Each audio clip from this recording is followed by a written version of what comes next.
ناظرین گرامی، سورہ بنی اسرائیل کی شروعات میں اللہ تعالیٰ فرماتے ہیں کہ اللہ تعالیٰ نے بنی اسرائیل کی قوم پر 2 عروج اور 2 زوال بھیجے تھے۔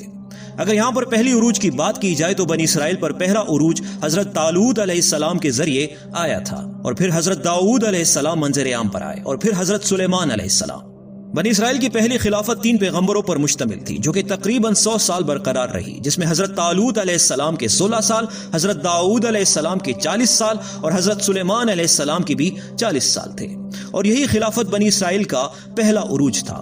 اس خلافت کا آغاز اس وقت کے پیغمبر حضرت سموئیل علیہ السلام سے ہوتا ہے، جن کا ذکر قرآن میں کیا گیا ہے مگر نام کا ذکر نہیں کیا گیا، لیکن تورات کے پرانی نسخوں میں انہیں سموئیل سے مخاطب کیا گیا ہے۔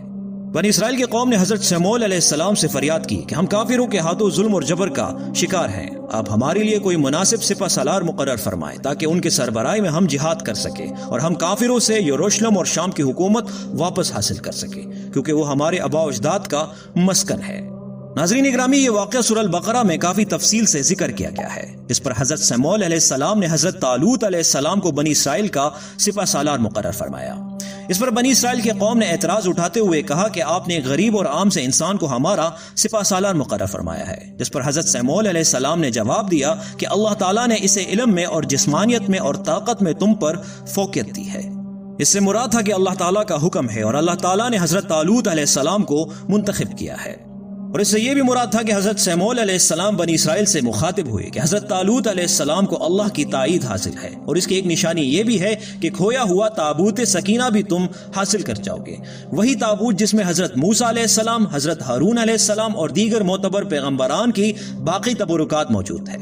اصل میں تابوت سکینہ بنی اسرائیل سے امالیکہ کے قوم کے کافروں نے قبضہ کر لیا تھا جب انہوں نے ان کی زمینوں پر قبضہ کر لیا۔ اس کی تفصیل آپ کو اسرائیلی روایتوں میں ملے گی، جس میں کہا جاتا ہے کہ قبضے کے بعد کافروں کے ہاں طاعون کا مرض عام ہو گیا، جس کی وجہ سے لاکھوں لوگ متاثر ہوئے اور بہت سے اموات بھی ہوئی۔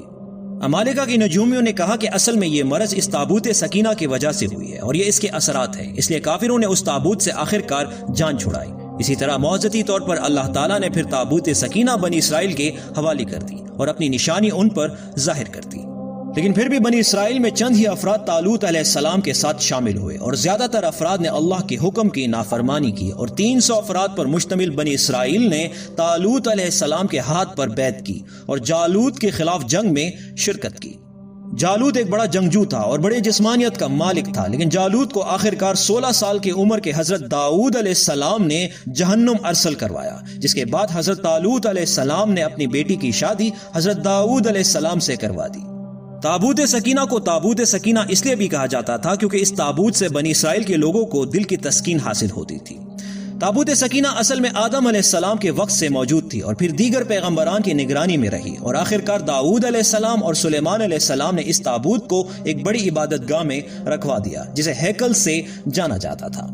اس محل کو جنات کی مدد سے تعمیر کروایا گیا تھا۔ جس جگہ پر تابوت سکینہ کو محل میں رکھوایا گیا تھا اسے القدس کہا جاتا تھا۔ مختصر سی بات یہ ہے کہ یہ تابوت بنی اسرائیل کے لیے بابرکت تھی اور ان کی عروج کا سبب بنی۔ بنی اسرائیل ہر زمانے میں گمراہی کا شکار ہوتی رہی ہے، اور ایک بار پھر جب بنی اسرائیل گمراہی اور سرکشی میں مبتلا ہو گئی تو اللہ تعالیٰ نے ان پر جنگ نازل کر دیا، اور بادشاہ بخت نصر نے یروشلم پر حملہ بول دیا، جس کی وجہ سے یروشلم کا شہر تباہ و برباد ہو گیا اور لاکھوں کی تعداد میں یہودیوں کا قتل عام ہوا۔ شہر کی تباہی کے باعث تابوت سکینہ بھی منظر عام سے بالکل غائب ہو گیا، اور آج تک اس کا کوئی پتہ نہیں۔ یہودی قوم سے وابستہ ہمارے آثار قدیمہ آج بھی اس تابوت کی تلاش میں جڑے ہوئے ہیں تاکہ ان کو وہ تسکین دوبارہ حاصل ہو اور وہ دنیا پر پھر سے عروج حاصل کر سکیں۔ یہودی ہمارے آثار قدیمہ کے نزدیک یہ صندوق آج ہیکل سلیمانی کے محل کے کھنڈرات میں کہیں موجود ہے، جس کی وجہ سے وہ آج بھی اس کی تلاش کر رہے ہیں۔